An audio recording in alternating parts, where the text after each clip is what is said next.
बहुत साल पहले की बात है। बंगाल में सुंदरवन नाम का एक बहुत ही सुंदर जंगल था। उस जंगल में बहुत सारा जानवर मिलजुल कर रहते थे। उस जंगल का राजा था बाघीरा, जो दिल का बहुत ही अच्छा था। बाघीरा ने जंगल के सभी जानवरों को अच्छी तरह से ख्याल रखते थे। सभी जानवर बाघीरा से बहुत खुश थे और मजे से अपना जीवन यापन कर रहे थे।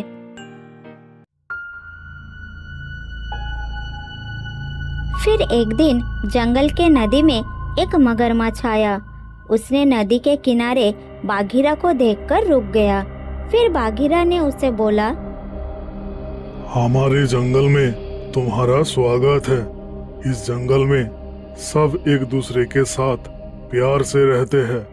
अगर तुम्हें भी यहाँ रहना है तो तुम्हें सबके साथ प्यार से रहना होगा। यही हमारा जंगल का नियम है। हाँ, मुझे भी शांति और एकता से रहना बहुत पसंद है। आप बिल्कुल फिक्र ना करें, मैं यहाँ किसी को नुकसान नहीं पहुँचाऊँगा। मैं इस जंगल का राजा हूँ। अगर तुम्हें भी कोई परेशानी होगी तो मुझे बताना। मैं नहीं चाहता इस जंगल का कोई भी प्राणी मुसीबत में रहे। आप बहुत दयावान हैं महाराज। अगर आप मुझे आपके जंगल के सभी जानवरों से मिलवाएंगे तो मुझे बहुत खुशी होगी, क्योंकि हमें इस जंगल में एक साथ रहना है। हाँ, अवश्य मिलवाएंगे। मैं अभी सबको बुलाता हूँ। बाघीरा के बुलाने के बाद कुछ ही देर में उनका 2 अनुचर सियार और बंदर आ जाते हैं। क्या बात है महाराज, इतनी जल्दी हम सभी को यहाँ क्यों बुलाया है? हाँ महाराज, क्या बात है? कोई परेशानी तो नहीं है महाराज? अरे नहीं, कोई परेशानी नहीं। मैं तुम सभी को जंगल के नए सदस्य के बारे में बताने के लिए बुलाया हूँ। नया सदस्य? वो कौन है? क्या वो आज ही इस जंगल में आए हैं? बाघीरा ने मगरमच्छ की तरफ इशारा करते हुए बोलते हैं, ये है हमारे जंगल के नए सदस्य। ये आज ही इस जंगल में आया है। मैं तुम सब से मिलकर बहुत खुश हूँ। मुझे ऐसा लग रहा है कि इस जंगल में मेरे दिन अच्छे कटेंगे। तुम सब बहुत अच्छे हो। सभी जानवर नदी के पास बैठ जाते हैं और बातें करने लगते हैं। थोड़ी देर बाद वो सब अपने अपने घर चले जाते हैं। फिर मगरमच्छ अपने आप से कहता है, ये सभी कितने बेवकूफ़ है। इन्हें बुद्धू बनाना तो बहुत आसान होगा। मुझे तो लगता है इस जंगल को छोड़कर कहीं और जाने की जरूरत ही नहीं पड़ेगी। मगरमच्छ मन ही मन बहुत खुश होता है। इस तरह कुछ दिन बीत जाता है।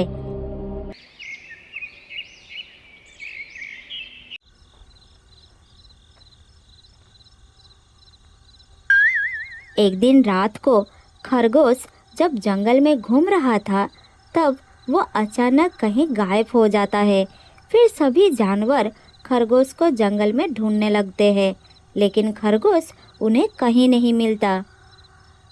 अचानक खरगोश कहाँ गायब हो गया? मुझे तो कुछ समझ में नहीं आ रहा। हो सकता है खरगोश दूसरे जंगल में अपने रिश्तेदारों से मिलने गया होगा। 1-2 दिन में वापस भी आ जाएगा। तुम सब चिंता मत करो, अपने अपने घर जाओ। बाघीरा की बात मानकर सभी जानवर खरगोश के गायब होने का बात नजरअंदाज कर देते हैं, लेकिन फिर भी हर दिन जंगल से एक जानवर गायब हो जाता है। ये देखकर जंगल के सभी जानवर बहुत डर जाते हैं और जानवरों को डरते देखकर बाघीरा भी बहुत परेशान हो जाता है। अचानक जंगल से जानवर कहाँ गायब होते जा रहे हैं। हर दिन कोई ना कोई जानवर गायब हो रहा है। ये सब क्या चल रहा है मेरे जंगल में? महाराज, गधा भी काल गायब हो गया है। हमें तो बहुत डर लग रहा है महाराज। लेकिन मैं क्या करूं? मुझे तो कुछ समझ में नहीं आ रहा है। बाघीरा बहुत चिंतित होकर अपने गुफा की ओर चला जाता है।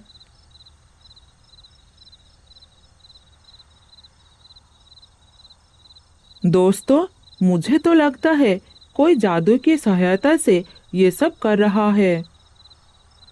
मुझे तो ये सोचकर डर लग रहा है कि कहीं आज रात हम तीनों में से कोई गायब ना हो जाए। मेरा तो अभी से हाथ पैर ठंड हो रहा है। मैं तो आज रात मगरमच्छ के साथ नदी के पास वाले पेड़ पर रहने वाला हूँ और उनके साथ बहुत सारी बातें करने वाला हूँ। क्या तुम दोनों भी मेरे साथ चलोगे?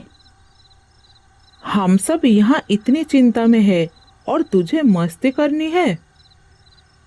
रात भर चिंता करने से जो हो रहा है वो रुक तो नहीं जाएगा। तुम दोनों ऐसे ही चिंता करो। मैं तो चला नदी के किनारे।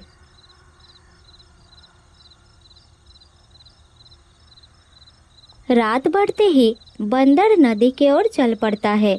बंदर जैसे ही नदी के किनारे पास वाले पेड़ पर पहुंचता है, तब वो सामने का नज़ारा देखकर एकदम हैरान हो जाता है। वो देखता है कि मगरमच्छ नदी से बाहर निकलकर जमीन में बैठ जाता है और पलक झपटते ही एक सुंदर सा हिरन का रूप धारण करता है, फिर जंगल के अंदर चला जाता है। ये कैसे संभव हो सकता है? क्या ये कोई मायावी मगरमच्छ है? लेकिन ये हिरन का रूप धारण करके जंगल के अंदर क्यों गया? मुझे इसका पीछा करना होगा।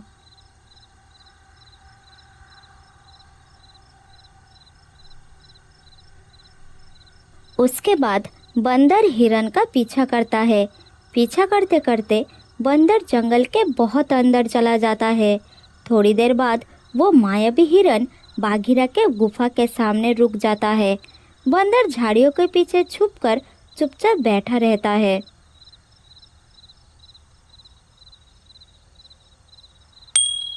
ये हिरन महाराज के गुफा के सामने रुक क्यों गया है? आखिर ये चाहता क्या है? कुछ देर हिरन बाघीरा के गुफा के सामने ऐसे ही चुपचाप खड़ा रहता है।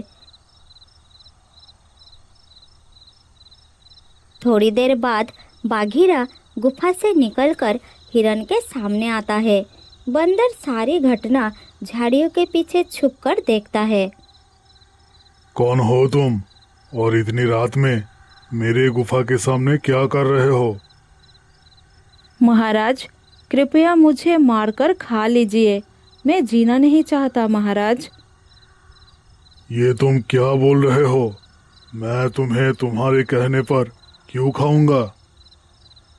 महाराज, मैं अपने जीवन से बहुत दुखी हूँ, इसलिए कृपया मुझे खा लीजिए। नहीं, मैं ऐसा नहीं कर सकता। मैं इस जंगल का राजा हूँ और प्रजा का पालन करना मेरा धर्म है, इसलिए मैं तुम्हें नहीं खाऊंगा। महाराज, मुझे मेरे दर्द भरे जीवन से आज़ादी चाहिए। आप इससे मेरी मदद समझकर ही कर दीजिए। कृपा करिए महाराज, इस प्रजा पर कृपा करिए। जब भोजन का इतना अच्छा प्रस्ताव सामने से आ ही रहा है, तो मुझे भी ज़्यादा नहीं सोचना चाहिए। वैसे भी ये अपने जीवन से दुखी है, इसे मारकर मैं इसकी मदद ही करूँगा।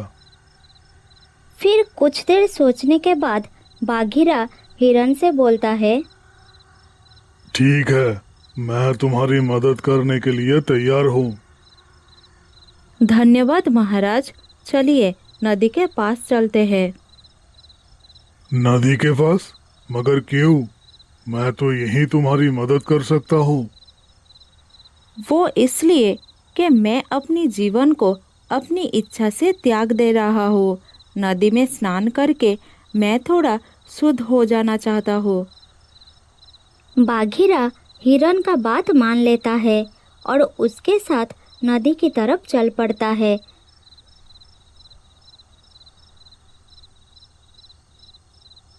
बंदर भी चोरी छुपे उन दोनों का पीछा करता है।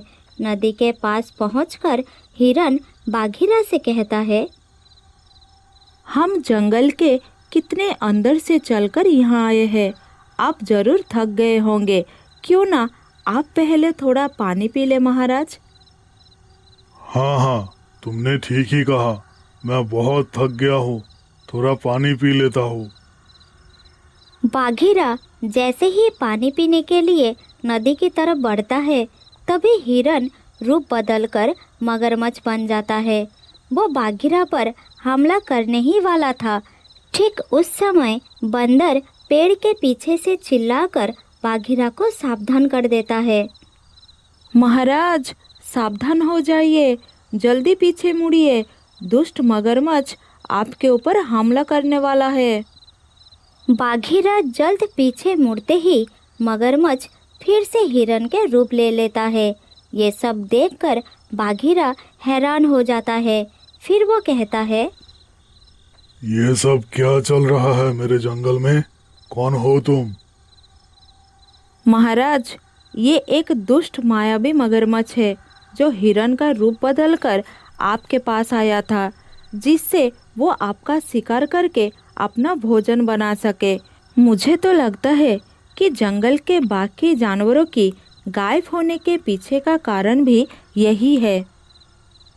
हम सब तुम्हें विश्वास करके यहाँ हमारे साथ रहने का मौका दिया और तुमने हमारे साथ विश्वासघात किया। ये हमारे दोस्तों को खा गया महाराज, इसे तो मार देना चाहिए। नहीं, हम इसे नहीं मारेंगे। सजा देने से बड़ा काम माफ करना होता है। हम इसे आज़ाद कर देंगे। आज से ये हमारे जंगल में नहीं रह सकता। बाघीरा के ऐसा कहते ही तेज रोशनी चमकती है और हिरन वापस मगरमच्छ में बदल जाता है। फिर मगरमच्छ कहता है, आपका बहुत बहुत धन्यवाद महाराज। आपने मुझे सदियों पुराने श्राप से मुक्त करवा दिया। आपका एहसान मैं कभी नहीं भूलूंगा। श्राप? कैसा श्राप?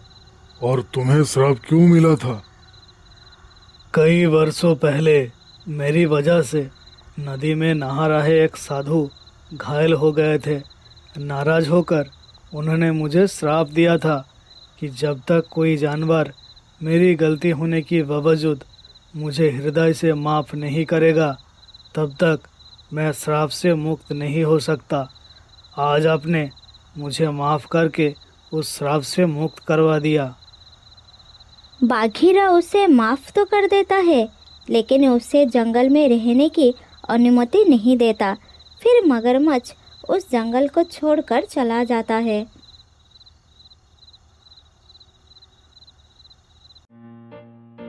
बहुत साल पहले की बात है। चंपकनगर में एक विशाल हरा भरा जंगल था। उस जंगल का राजा था शेर सिंह। एक चालाक सियार शेर सिंह का मंत्री था। एक दिन सुबह शेर सिंह नींद से जागे और आंख मलते हुए जैसे ही बाहर आए, बाहर आते ही उनकी नजर गुफा के बाहर सोए हुए एक भेड़िए के बच्चे पर पड़ी। बाहर खड़ा होकर शेर सिंह दहाड़ लगाई और उस दहाड़ को सुनकर भेड़िया का बच्चा जाग गया। वो बहुत डर गया और वहां से भाग गया। फिर शेर सिंह सियार को साथ लेकर जंगल में चला गया शिकार करने के लिए।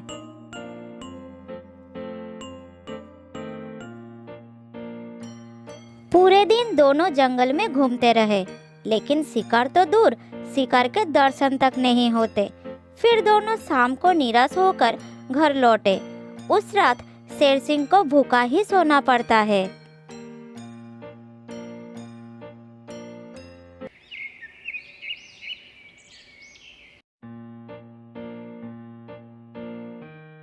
अगले दिन सुबह शेर सिंह जब गुफा से बाहर निकलते हैं, तभी फिर एक बार उनकी नज़र गुफा के बाहर सोए हुए भेड़िए के बच्चे पर पड़ती है। उसे देखकर जब भी शेर सिंह दहाड़ लगाते हैं तब भेड़िया का बच्चा नींद से उठकर वहाँ से भाग जाता है। तभी दूसरी तरफ से सियार वहाँ पर आता है। शेरराज की जय हो। रात कैसे गुजरी महाराज? भूखा पेट नींद नहीं आई सियार। आज तो किसी भी तरह एक शिकार करना ही पड़ेगा, नहीं तो मेरा हालत बहुत खराब हो जाएगा। तो शिकार पर चले महाराज। अगर हम जल्दी जल्दी झील के पास जाएंगे तो हमें शिकार जरूर मिल सकता है, क्योंकि सुबह सुबह झील पर बहुत सारा जानवर पानी पीने आते हैं। जल्दी चलिए महाराज।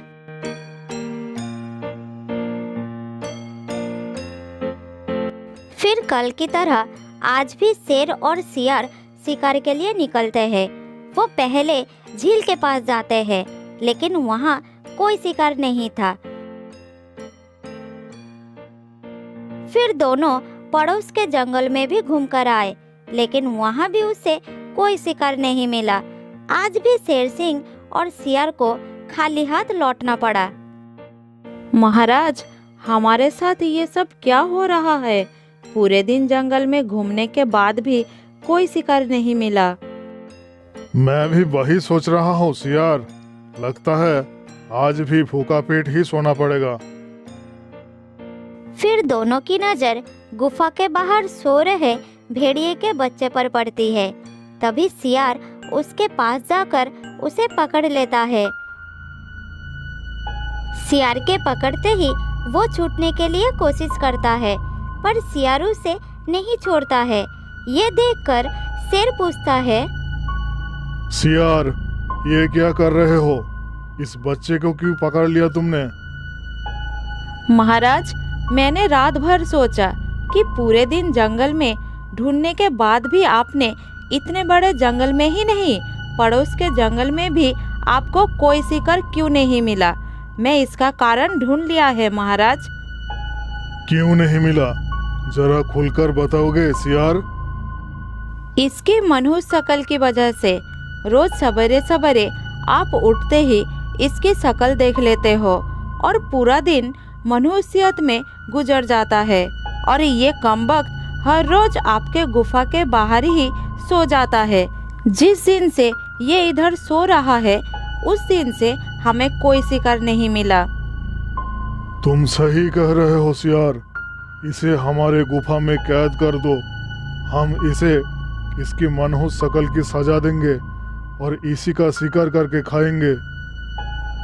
नहीं नहीं, मुझे छोड़ दो, मुझे छोड़ दो।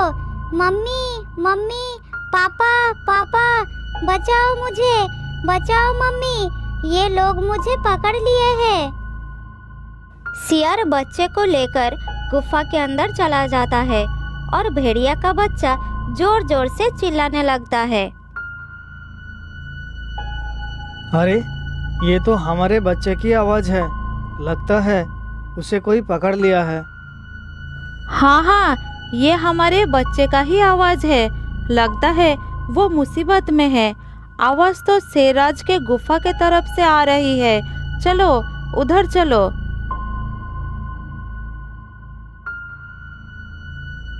ये कहकर दोनों शेर सिंह के गुफा के सामने जाते हैं। शेर और सियार गुफा के बाहर ही खड़े थे। तब भेड़िया शेर सिंह से बोला, शेरराज, हमने अपने बच्चे का आवाज़ यहाँ से सुनी। क्या आपने उसे देखा है?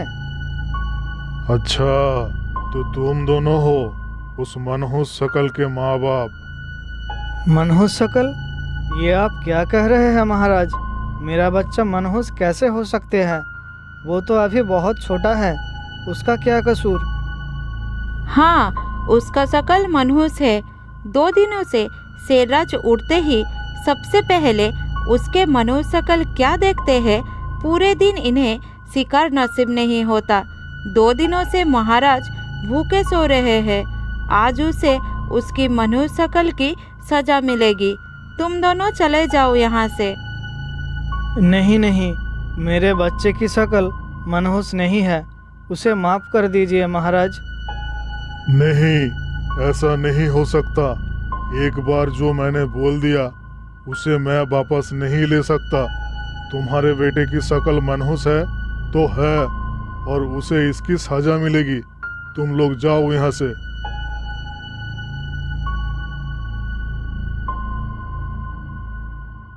फिर दोनों वहाँ से चले जाते हैं। दोनों बहुत परेशानी में जंगल में घूमते रहते हैं। वो जंगल में कई जानवरों के पास इस उम्मीद लेकर जाते हैं कि कोई उनके बच्चे को बचाने के लिए मदद कर सके। वो पहले हाथी के पास जाते हैं। हाथी राजा, शेर सिंह ने हमारे बच्चे को मनहूस शक्ल कहकर पकड़ लिया है। आप किसी भी करके हमारे बच्चे को बचा लीजिए। नहीं नहीं, मैं शेर सिंह से पंगा नहीं ले सकता। तुम दोनों किसी और के पास जाओ, मैं ये काम नहीं कर सकता। माफ करना।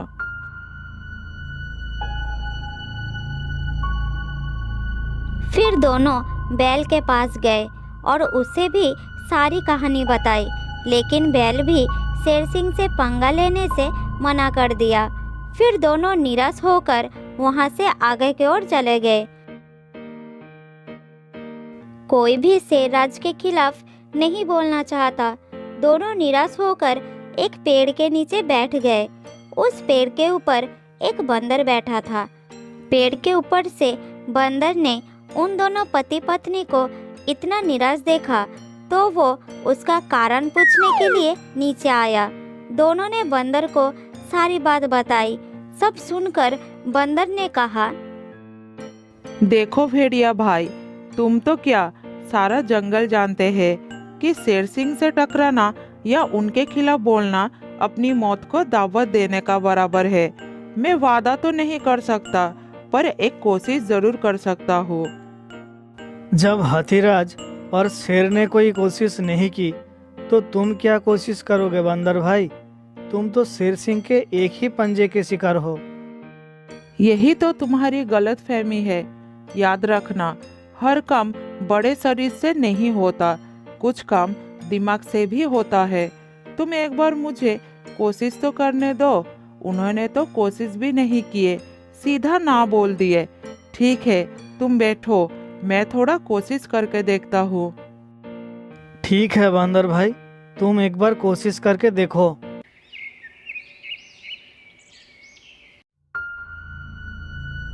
इधर आज भी पूरे दिन घूमने के बाद जब शेर को कोई शिकार नहीं मिला तो सियार की कही बात याद आते ही वो गुस्से से आग बबूला हो गया।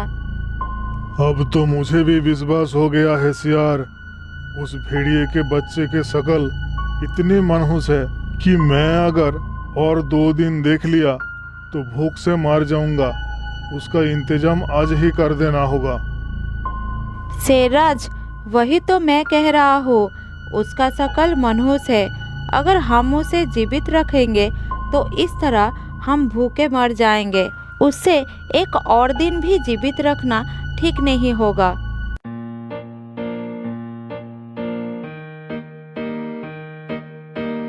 फिर दोनों गुफा में लौट आए।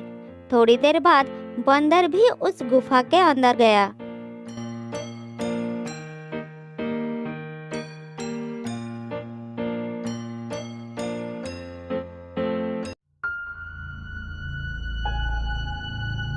महाराज की जय हो। कैसे है महाराज? तुम यहाँ क्यों आए हो? क्या चाहिए तुम्हें? महाराज, जंगल के सभी जानवर कह रहे हैं कि शेर महाराज की शक्ल बड़ी मनहूस है और ये बात पूरे जंगल में फैल गया है। क्या क्या कह रहे हो तुम? मेरा शक्ल मनहूस है? हाँ महाराज, इसीलिए कुछ जानवर तो जंगल छोड़कर पड़ोस के जंगल के राजा के अधीन होने जा रहे हैं। इसीलिए मैं आपको ये खबर देने आया हूँ। अरे बंदर, क्या कह रहा है तू? कौन मर गया इनकी शक्ल देखकर? मरा नहीं, मरने वाला है। लोग कह रहे हैं कि इतने दिनों से भेड़िए का बच्चा जिंदा था। 2 दिनों से उसने नींद खुलते ही शेर राजा की शक्ल क्या देख ली, उसे तो मौत की सजा हो गई। अब वो मरने वाला है। अगर हम भी सुबह सुबह शेर राजा की शक्ल देख लेंगे तो हमारे साथ भी ऐसा हो सकता है। महाराज, ये तो आपके राजपाट के लिए खतरे का विषय है। आंखें खोलिए महाराज, आंखें खोलिए, वरना इस जंगल की सत्ता आपके हाथ से जाएगी या आप इस जंगल में अकेले रह जाएंगे। मैं समझ गया, तो इसके लिए मुझे क्या करना होगा बंदर जी?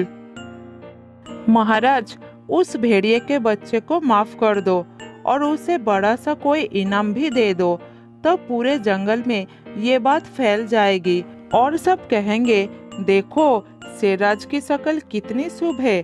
सवेरे सवेरे भेड़िए के बच्चे ने उनकी शक्ल क्या देखी, उसे न सिर्फ जीवन दान मिला बल्कि शेरराज की तरफ से इतना बड़ा इनाम भी मिला। इससे सभी के विचार आपके प्रति सकारात्मक हो जाएंगे और सभी सवेरे सवेरे आपके दर्शन करने आएंगे। अरे ए बंदर, तू क्या बक रहा है? अपना जुबान संभाल कर बात कर।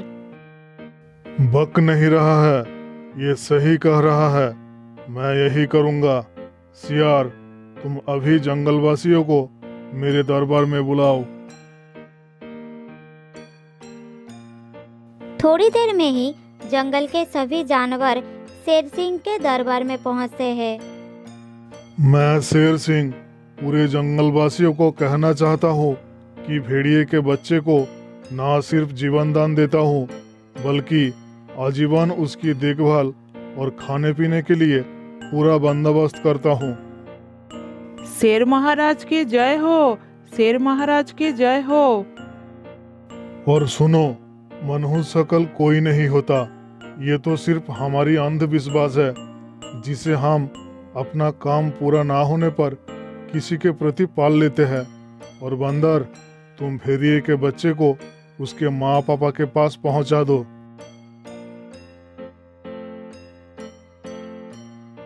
फिर बंदर भेड़िए के बच्चे को उसके माँ पापा के पास पहुंचा देता है।